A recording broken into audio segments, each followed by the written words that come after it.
Halo semua, apa kabar? Selamat datang kembali di Dosier Hitam, tempat di mana misteri, investigasi, dan kisah-kisah kriminal paling legendaris dikumpas secara tuntas. Di channel ini, kita menyelami berbagai kasus nyata yang masih membekas dalam sejarah. Mulai dari misteri yang belum terpecahkan, hingga kejahatan yang dilakukan dengan cara yang tidak pernah dibayangkan sebelumnya. Jangan lupa untuk subscribe, aktifkan lonceng notifikasi, dan klik like jika kalian suka dengan video-video seperti ini. Dan hari ini, kita bakalan ngebahas salah satu pelarian paling terkenal dan misterius dalam sejarah kriminal Amerika. Sebuah pelarian yang terjadi dari tempat yang disebut penjara paling mustahil untuk kabur, yaitu Alcatraz. Ini kisah tentang Frank Morris dan dua orang bersaudara yang bernama John dan Clarence Anglin. Mereka bertiga berhasil melakukan sesuatu yang selama bertahun-tahun dianggap tak mungkin, melarikan diri dari penjara Alcatraz.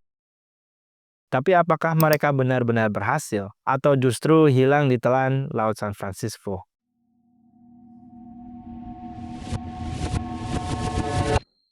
Pulau Alcatraz terletak di tengah Teluk San Francisco. Sekilas, tempat ini nampak begitu indah, tapi siapa sangka, pulau ini pernah menjadi rumah bagi penjara federal paling ketat di Amerika Serikat. Dibuka pada tahun 1934, Alcatraz dirancang untuk menahan para narapidana yang dianggap terlalu berbahaya atau terlalu pintar untuk ditahan di tempat lain. Sistem keamanannya sangat canggih pada zamannya. Dinding beton setebal 1 meter, dengan penjagaan ketat hampir 24 jam, dan dikelilingi oleh perairan Teluk San Francisco yang terkenal dingin dan mempunyai arus yang sangat deras. Banyak narapidana yang mencoba kabur dari Alcatraz, tapi hampir semuanya gagal, sampai akhirnya datanglah 3 pria yang mengubah segalanya.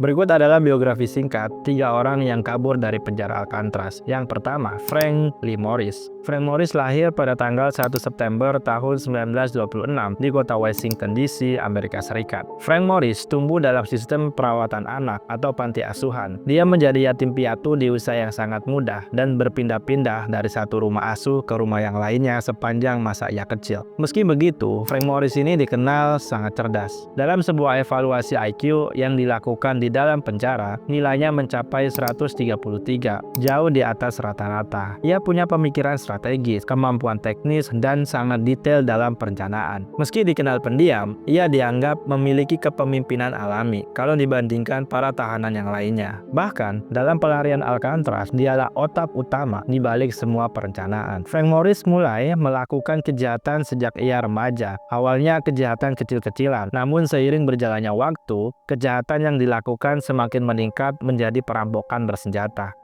Ia pernah ditahan di berbagai penjara karena kasus narkoba, pencurian mobil, dan juga perampokan. Sebelum dikirim ke Alcatraz, dia sempat melarikan diri dari penjara negara bagian Louisiana yang membuat otoritas menganggapnya sangat berbahaya dan beresiko tinggi. Sehingga akhirnya dia dipindahkan ke Alcatraz pada tanggal 20 Januari 1960-an. Orang yang kedua bernama John William Anglin. John William Anglin lahir pada tanggal 2 Mei 1930 di kota Georgia, Amerika Serikat.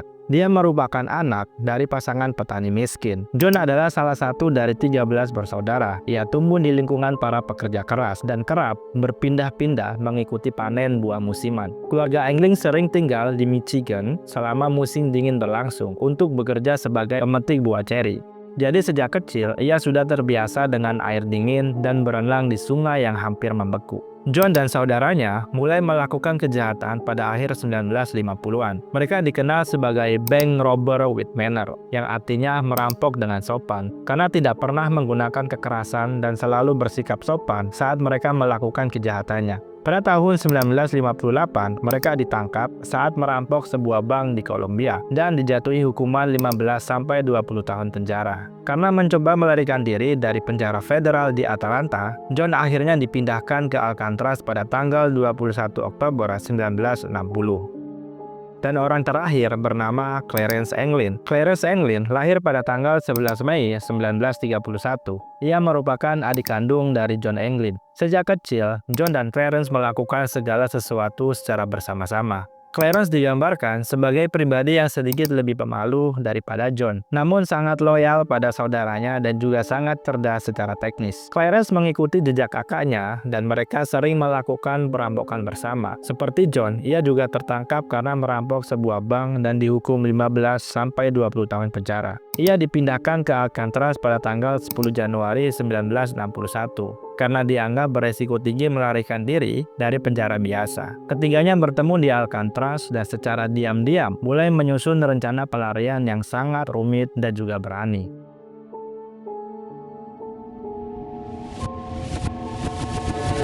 Rencana pelarian ini nggak kayak di film action yang asal nekat. Mereka menyiapkan semua dengan sangat detail selama lebih dari setahun. Setiap malam saat sipir mengira para tahanan sedang tertidur, mereka bekerja sedikit demi sedikit, menggali, merancang alat, hingga mempelajari pola pengawasan. Dan hal yang pertama mereka lakukan adalah membobol dinding sel. Target utama mereka pertama-tama adalah melubangi ventilasi kecil di bagian belakang masing-masing sel. Dinding belakang sel mereka ternyata terbuat dari beton tua yang udah mulai rapuh karena kelembapan tinggi di penjara tersebut. Mereka membuat alat-alat improvisasi dari benda-benda yang sepele, seperti sendok logam yang dicuri dari kantin, pisau makan yang dipertajam, bahkan bor rakitan yang terbuat dari motor kipas angin bekas. Setiap malam, mereka menggali sedikit demi sedikit, lalu menyembunyikan puing-puing di kantong celana dan membuangnya secara diam-diam di halaman saat jam keluar tiba. Agar lubang galian tersebut tidak terlihat, mereka kemudian menutup kembali lubang tersebut setiap hari dengan menggunakan karton yang dicat menyerupai dinding.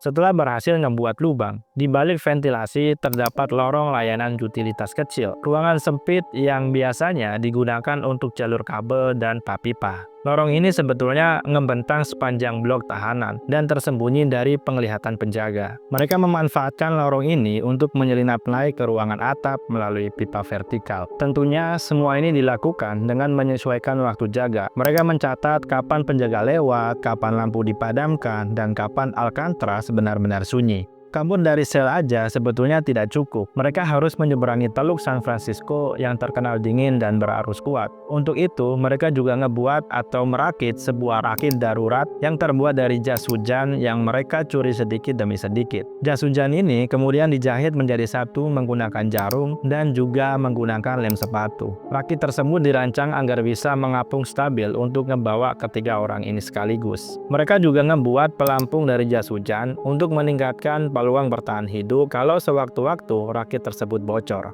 Dan selain itu, untuk mengecoh penjaga saat inspeksi malam, mereka juga ngebuat sebuah replika kepala manusia yang terbuat dari sabun mandi, tisu toilet, dan juga rambut asli yang dikumpulkan dari tukang cukur penjara.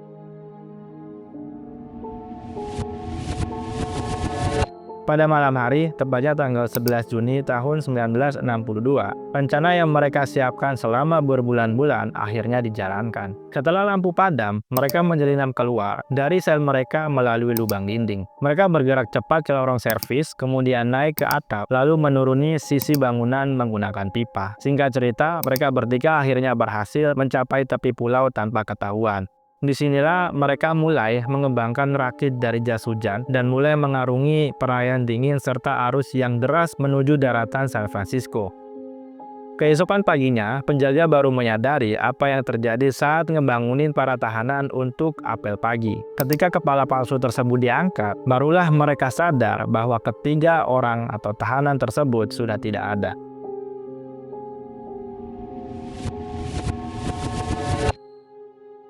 Pemerintah langsung bergerak cepat. FBI dan juga penjaga pantai melakukan pencarian secara besar-besaran di laut, daratan, maupun udara. Beberapa benda ditemukan di perairan, termasuk pelampung buatan dan satu tas tahanan berisi foto keluarga. Tapi ketiga orang tersebut tak pernah ditemukan. FBI kemudian menyimpulkan bahwa kemungkinan besar mereka tenggelam dan tewas karena suhu air yang ekstrim. Akan tetapi, tak semua orang percaya akan hal tersebut.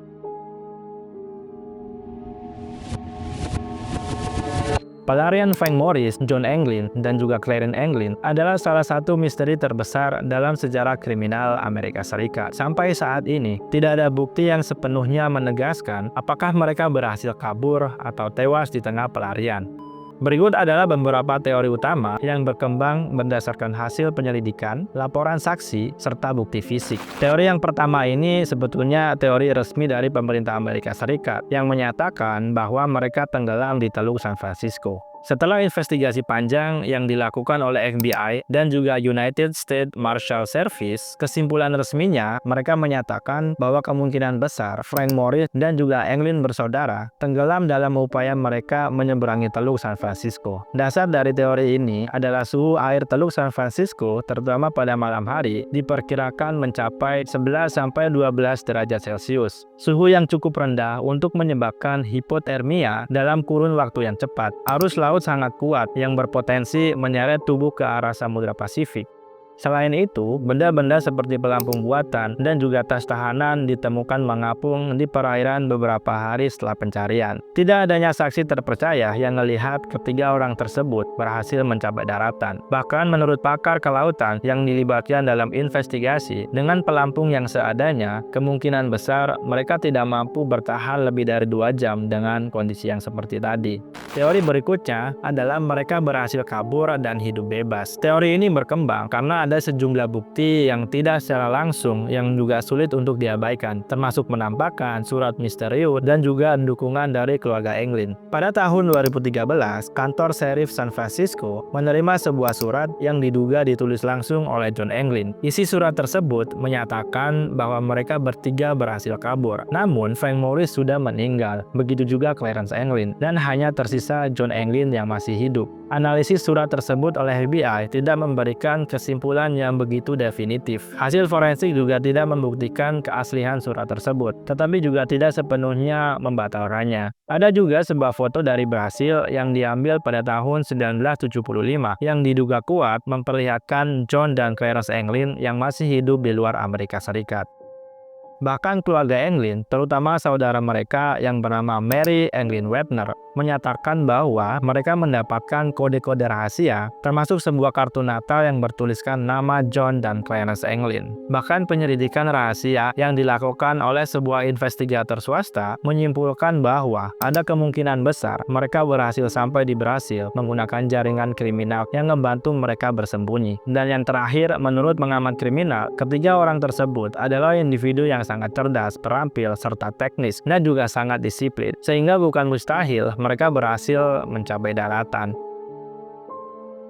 Nah, teori yang ketiga adalah bantuan dari luar. Sebagian teori meyakini bahwa pelarian ini termasuk sempurna untuk dilakukan tanpa bantuan dari pihak luar. Ada teori yang mengatakan bahwa seseorang, mungkin dari luar penjara, telah menyiapkan kendaraan atau sebuah perahu kecil untuk menjemput mereka begitu mereka keluar dari penjara tersebut. Beberapa laporan anonim mengklaim bahwa perahu misterius terlihat di sekitar Alcatraz pada malam kejadian, meskipun laporan ini juga tidak pernah terverifikasi secara alami. Namun, jika bantuan eksternal memang disediakan, maka kemungkinan besar pelarian ini bukanlah murni usaha sendiri, melainkan hasil dari kerjasama yang sangat terencana dengan jaringan kriminal luar. Ada beberapa alasan kenapa kasus ini tidak pernah benar-benar bisa ditutup. Yang pertama adalah tidak adanya bukti secara fisik yang juga definitif berupa jasad atau kuburan mereka. Tidak adanya rekaman CCTV yang memang pada saat itu teknologi saat itu ya sangat terbatas. Kesaksian para saksi mata juga bersifat sporadis dan tidak begitu konsisten. Meskipun FBI akhirnya menutup kasus ini pada tahun 1979, tetapi United States Marshal Service tetap membuka kasus ini hingga sekarang dengan status aktif dalam pengawasan. Pada tahun 1963, hanya setahun setelah pelarian mereka, penjara Alcatraz akhirnya resmi ditutup. Biaya operasional yang tinggi dan kondisi bangunan yang memburuk membuatnya tidak lagi layak untuk digunakan. Kini, Alcatraz menjadi objek wisata sejarah, tapi sel-sel kosong, lorong-lorong gelap, dan suara ombak yang menghantam batu karang masih menyimpan satu misteri besar. Apakah Frank Morris dan dua bersaudara Anglin benar-benar berhasil kabur dan hidup bebas, atau kisah mereka berakhir di dasar Teluk San Francisco? Pelarian dari Alcatraz tetap menjadi salah satu misteri paling menarik dalam sejarah kriminal. Hingga hari ini, kasus ini belum resmi ditutup, dan karena itulah cerita mereka tetap hidup. Frank Morris, John, dan juga Clarence Anglin, mereka bukanlah orang baik. Iya, mereka adalah kriminal. Tapi apa yang mereka lakukan, usaha keras, ketelitian, dan keberanian mereka buat ngelawan sistem yang katanya mustahil dikalahkan, mau nggak mau patut buat kita pikirkan. Jika kalian suka dengan video ini, jangan lupa untuk klik like, bagikan ke teman-teman kalian, dan juga tulis di kolom komentar. Menurut kalian, apakah mereka berhasil kabur atau tidak? Sampai jumpa di video selanjutnya, kita bakalan ketemu lagi di video-video yang tidak kalah menarik untuk dipecahkan secara bersama-sama. Terima kasih telah menonton, sampai jumpa. Bye-bye.